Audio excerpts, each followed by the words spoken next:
Hello, guys. Welcome to the next episode under the real world happenings and real world takes. And today we're discussing deepfakes and their cybersecurity risks. Please subscribe to my channel for more educational videos. Now, deepfakes.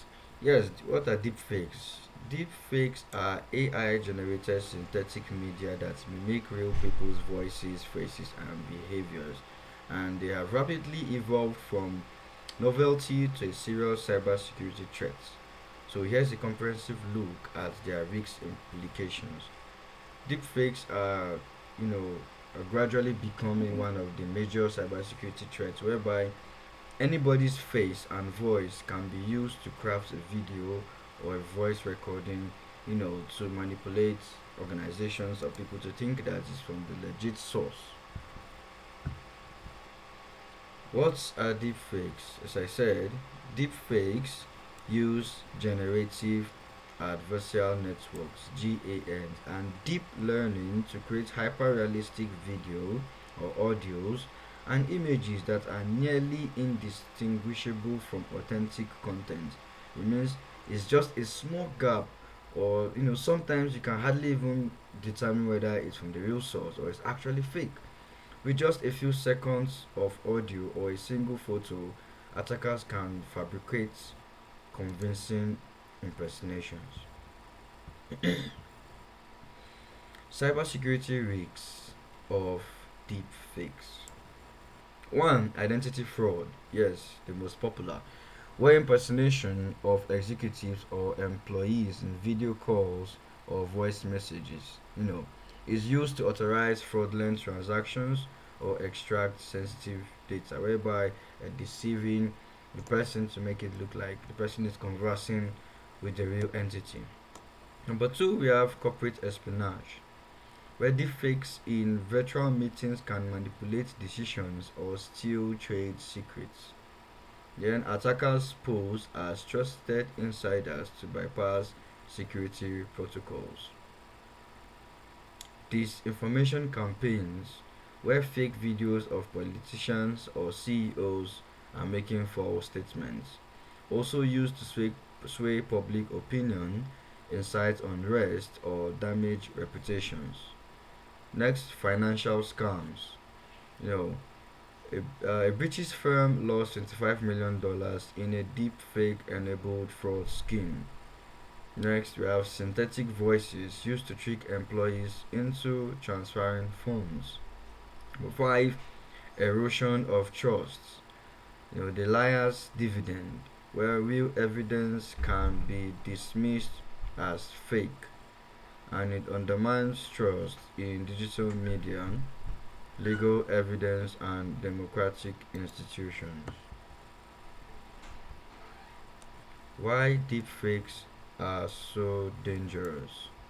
The risk factor and the impacts of. Here we have four major risk factors. And number one, we have realism, where it's hard to detect with the naked eye or the ear. Next, we have the accessibility, where these tools are actually cheap or free or widely even available to the public. Next, we have the scalability, and the impact is it can be mass produced for widespread attacks. And lastly, we have the psychological impact, whereby it creates confusion, fear, and distrust.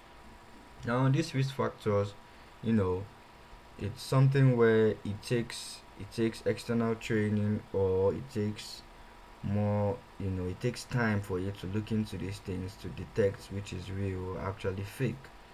That's why I said you make you communicate to the you have a direct communication from the source. If it's a video or a confirmation where you're going to be expecting a result from the CEO or the top board, or maybe in a virtual meeting, whereby you notice some things are just off, or some red flags, and you have to make requests. The realism part is whereby it's quite difficult sometimes for you to tell with your naked eye or your ear to determine So to determine whether that particular stuff you are watching or listening to is from the legit source. And it's most of these things are all over the internet. Some are actually free or even made easy or made accessible to those who can pay to use those tools. Understand? And the psychological impact is whereby you can be confused to tell, is this actually real or is this fake? And it brings fear and distrust in general. Now, next is how to defend against deep fakes. You use detection tools, whereby those tools are AI-based forensic tools to analyze inconsistencies in facial movements, lighting, and audio. Next, use real-time verification systems for video calls and voice authentication. Now, you use zero trust architecture, where every interaction is verified regardless of the origin, and it limits exposure to impersonation attacks. Next is education and awareness. Yes, you train your employees to recognize deepfake threats, and you're also promoting skepticism and verification before acting on digital content. Next is legislative action.